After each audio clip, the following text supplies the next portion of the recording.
goes a little something like.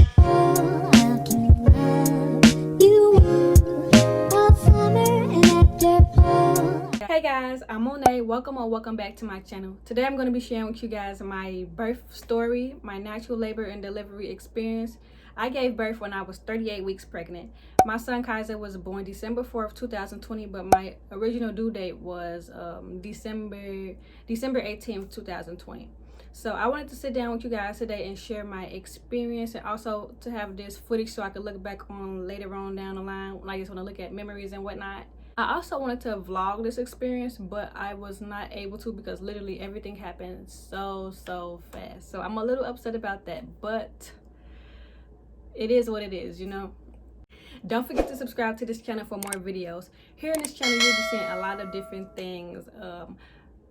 Videos about my journey into motherhood as a mother of two, not one, but two kids, okay? Vlogs, natural hair videos, all different types of things, because I am more than one dimensional. So if you think that that's something that you're interested in, don't forget to subscribe down below and join my family. So the last video that I had on my channel pertaining to my pregnancy was my 6-month pregnancy update, and I actually planned on doing like more monthly updates after that, but it was just a lot going on, so I was unfortunately not able to do so. Right after the 6-month pregnancy update video, I had another doctor's appointment with my OB, and she was pretty serious. So she was like, they looked at my notes and saw that I had a history of heart disease, heart problems. Tell them about that. So I found out in 2015 that I had a heart murmur. And if you don't know what a heart murmur is, it's an extra noise that's heard between heartbeats. And it sounds like a whooshing or a swishing noise if you didn't know. A lot of the times it can be not serious, but in this case I'm pregnant, so they want to make sure that I'm fine, the baby's okay, letting them know what was going on with that. So she referred me to a high-risk doctor. Now at this point I am stressed out, to say the least, because you really don't want to hear the word high risk during pregnancy. It causes a lot of stress, worry, and it makes you feel really overwhelmed. I don't know about you, but it makes me feel overwhelmed, and it's just not a good feeling. So she referred me to the high-risk doctor, and now I'm going to see these two different doctors, my original OB doctor at the clinic, and then I'm going to see the high-risk doctor. So I'm having like doctor visit back to back to back, and it's just started to get really, it was a lot for me. So that's why I stopped recording. I stopped giving updates because I just wasn't in the mood, and I'm trying to focus on myself and make sure that I'm okay and that I'm feeling my best. Fast forward to 36 weeks pregnant, my high-risk doctor then referred me to a cardiologist. Now the reason that he referred me to a cardiologist was because, you know, they got the results back, but he still wasn't 100% sure that I was okay. Like, he felt like I was, but he still wanted me to see somebody else who had a little bit more knowledge than he did. And I was okay with that, because at the end of the day, I want to make sure that I'm okay, that I'm fine, and that I just don't have nothing to worry about, pretty much. Because I was overwhelmed. I was really overwhelmed with a lot of stuff at that time. My OB told me that it was a chance that she wouldn't be able to deliver me, because if I'm high risk, then they would want me to go somewhere with people and doctors that are experienced in this high risk type of world. And I'm like, yeah, but I don't really want to. Me and you have already established this relationship. I want you to do it, and I really don't want other people to see in the goods, girl. Like, don't do this to me. But yeah, I was stressed out.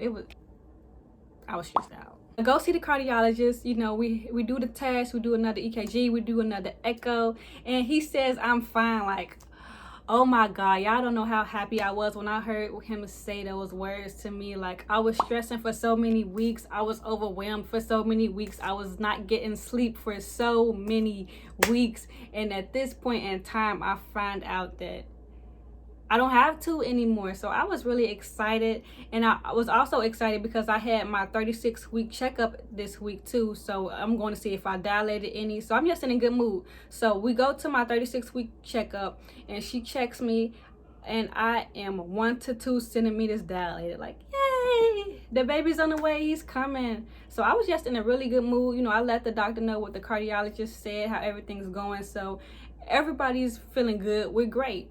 Fast forward to 37 weeks, 6 days pregnant, and I have another OB appointment in the morning. Now I'm feeling a lot of tightness and whatnot in my stomach, but I'm not thinking too much of it because I'm thinking that it's like Braxton Hicks and I'm not really going into labor. Little did I know. So yeah, I go to the doctor. I have her check me, all of that, and she says that I'm 3 centimeters dilated, and she was a little concerned. So she wanted me to go do a non-stress test, you know, because she's really thinking that I'm gonna go into labor right now, and I'm like, I feel fine. My stomach's not cramping. She said that I should be cramping because, you know, she just checked me, but I'm like, I'm fine. So I didn't end up going to get the non-stress test. I went home. I should have went to get the test like my doctor said. I don't know why, what I was thinking, but I went home and went on about my regular day, you know, doing what I do best. Nothing. So I went home, relaxed. So about maybe 7 o'clock to 8:30-ish, I started experiencing more pain. Like it started getting intense. Like, you know how period cramps feel? Like that's exactly how it felt. It was bearable, but I was definitely feeling it. I don't know what to do. So I called my mom, you know, asking her, what should I do? Should I go to the hospital? Blah, blah, blah. And she's like, yeah, go. You don't want to have the baby at home. I decided that I was just going to go to the hospital. So we're getting our stuff together, me and my boyfriend. I decided that he was going to go with me. You know, due to COVID, you could only have one support person and you can't switch them out. So he was going to come because who else is coming, you know? So we getting all our stuff together, showering, you know, getting the bags packed. Like the bags were already packed, but we're making sure that we have like all the small stuff, you know, wallets, chargers, keys, snacks, everything else that you could think of that we need. So a little bit more time goes by because I'm procrastinating as usual. You already know this by now. I'm procrastinating. So now it's like 10:30. When I was originally feeling pain, it was about 7:30 to 8:30-ish. Around that time, 7 to 8:30 p.m. And now it is 10:30 p.m. I had to go to the bathroom. So, you know, when I get to the bathroom, I'm halfway pulling my pants down. I feel a gush of fluid just run down my leg, and I paused. I'm thinking to myself, like, is my water breaking? Then the next thing you know, more and more fluid is just coming out, and I'm like, my water is breaking. So I'm yelling to everybody in the house, like, my water just broke. Like, y'all, I started panicking. I'm trying to look for everything. You know, we're trying to get everything together and leave because I wasn't really sure how much time was in between, you know, your water breaking and then the baby coming. It could be 15 minutes. It could be the next few hours. I really didn't know. All I knew was that I needed to get to the hospital now. Like I needed to go. So we got the Uber. We're on our way to the hospital. Y'all, tell me why we got stopped by a freight train. And not only did we get stopped by a freight train, another one was coming on the other side. So it's 2 freight trains that's going back and forth, and they're long freight trains at that, so we're waiting for a while. All I'm thinking to myself is, God, please don't do this to me. Don't let me have this baby in the car. Don't do me like that. Don't do that to me. Like, I was stressed. Thankfully, we get to the hospital. Now, for whatever reason, the Uber dropped us off at the main entrance, and I really don't know why. It's like 11 p.m. Why are you dropping us off at the main entrance? Thankfully, we ran into a nice security guard, so instead of us having to go all the way around to the emergency room ourselves, you know, we went through the main entrance. You know, I told her that I was in labor, and she just wheeled me on over to the emergency room herself. So I'm very thankful that she was there that night. So like I said, it was 11 o'clock that we got to the hospital. They didn't admit me. We, you know, they checked me in, all of that. They took me to the triage room, but they said that I had to go by myself due to COVID. But if they admitted me, then my boyfriend could come over with me. So I'm in a hospital bed.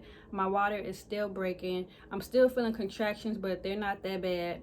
The nurse comes to check me with some type of strip paper to see if I'm actually in labor, like to see if my water broke.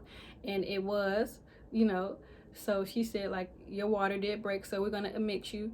Then she checked to see if I was dilated. So she said that I was 5 centimeters dilated.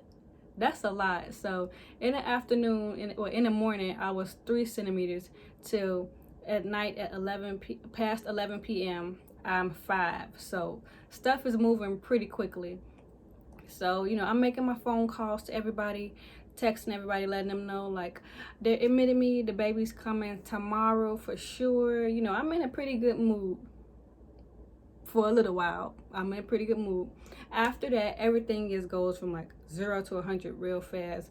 The pain starts getting worse. When I say it's getting worse, it's bad. It's unbearable. And I'm like, I couldn't take it. So I'm asking about like getting an epidural. You know, she's letting me know the process. She's like, oh, well, you can't get the epidural right away. It's a whole process. You have to get your blood drawn first, and then after that, you have to get the IV fluids, you know, to keep you hydrated. Like, it's a whole process. So I'm just sad. So I'm like, okay, well, can my boyfriend come up now? You know, she's like, yeah, go ahead and call him. So I tried to call him. I tried to text him. It wasn't going through. So I'm thinking like it's just a bad signal in the emergency room, because that's how it is usually a lot of the times. It's a pretty bad signal down there for whatever reason. So I'm like, it's not going through. Can you call the emergency room for me and let them know to tell them to come up? And she's like, oh, we can't do that. We don't call the emergency room. The emergency room has to call us. And I'm like, well, I can't contact him. Can you contact him for me? Like, I'm not seeing why you can't do that. I'm up here in pain by myself. That's the least that you can do. Like, I didn't feel like that I was asking a lot of the nurse, and I just feel like she was giving me like a really hard time. So, you know, I'm dealing with all this pain by myself. I'm starting to go through it at this point because it hurts. My support person isn't here. The baby's coming. I'm thinking like, what if I have to give birth by myself? I'm going through a lot of emotions. So a little bit more time goes past. They move me to a different room. So I'm still in pain, a lot of pain. I'm asking again about the epidural. She's still telling me like, oh, well, your blood work isn't ready yet, and then restating the procedure. And I'm like, I know you told me already, you know. And I'm already feeling a type of way too, because when she was trying to stick the IV in me, she couldn't get it. Like, she tried 2 different times. She tried on my hand, and then she tried like right here. She couldn't get it, so she had to ask another nurse to do it for her. So I'm already like, you know, side-eyeing her, because like, do you know what you're doing? Like, and I'm asking again. I'm like, can you contact the emergency room for me, because I would like my boyfriend to be here. And she keeps saying like, we can't contact him. And I'm like, why not?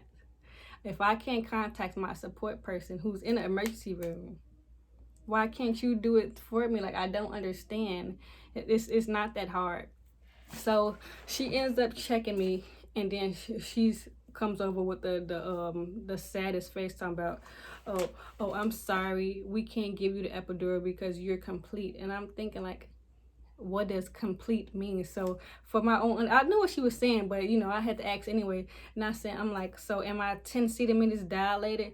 And she's like, yes. And at this point, I'm crying, y'all. Like, I am crying. I went through a panic attack.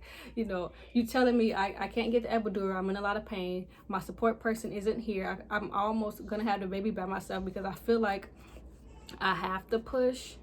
And you know, what am I gonna do? So I'm panicking.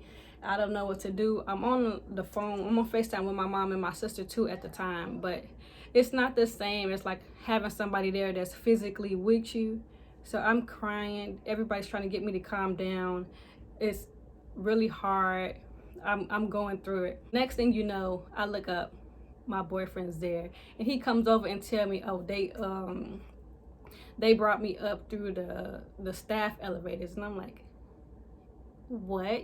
If I couldn't contact you, you know, how were they bringing you up through the emergency room unless they had to call? Like, if y'all could call that whole time, why were you giving me this hard time about calling? Like, I really don't understand. But you know, I let it go because I'm in too much pain, and like I said, I feel like I have to push, and the doctor's not even there. I think I pushed all of maybe like 3 minutes, and he was there. Like, he just popped out. And you know, the good thing is, I didn't even tear. I felt like Wonder Woman. Like, I did it, you know. He's here and holding my baby, and I don't even know what to say. It felt nice. So everything really happened so fast. I was 3 centimeters dilated that morning when I had my OB appointment. I was 5 centimeters dilated at 11 p.m. My baby came into this world at 1:49 a.m. the next day. Like, literally everything happened so fast. Like, I wanted to vlog this whole experience, but it was a lot. It happened so fast, and honestly, that was the last thing on my mind. I'm so grateful that he's here, that I had this experience, that I did it, you know? And the crazy thing is that the doctor wasn't even there. The doctor came afterwards to deliver the placenta, and he left. So he didn't even deliver my baby. So yeah, I did it. I feel good. Despite all the stuff that I went through and the hard time that the nurse gave me, I feel like I had a pretty good natural birth experience, and I would do it all over again for my baby. I would. But that's it for this video, guys. Don't forget to like, comment, and subscribe.